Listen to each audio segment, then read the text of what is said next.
Peter couldn't save Gwen Stacy.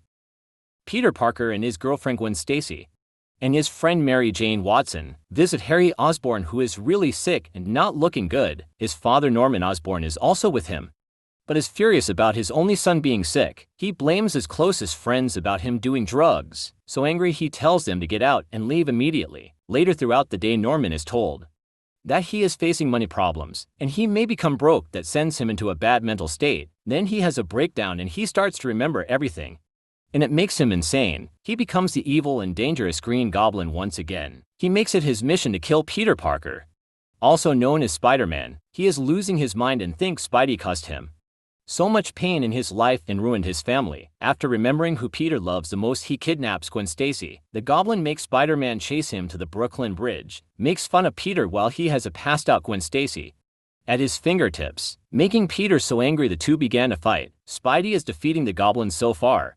Then he gets close enough to grab Gwen, but the Goblin comes back around and throws Gwen off the bridge, and with the first thought, Peter shoots his webs to grab her legs. The web catches her before she hits the water, and as he begins to pull her up from his web, he starts to realize she already died from the whiplash of her neck. Peter is thinking if he could have stopped it, or it was Norman's fault, but he ends up blaming himself. The Goblin escapes away, not feeling sorry for Peter, and leaves Peter to cry over Gwen's body. Spidey vows revenge on the Green Goblin for killing the love of his life. While looking for the Goblin and seeking revenge, Spider-Man soon finds him to an abandoned warehouse. Peter is seeing nothing but red in his eyes and prepared to get his revenge for Gwen. Spider-Man almost beats Norman to death, but he knows he can't kill anyone. It's just not who Peter is inside. But that gives the Goblin enough time to use his glider to try and kill Spider-Man from behind, but his spider sense alerts him and he moves out the way.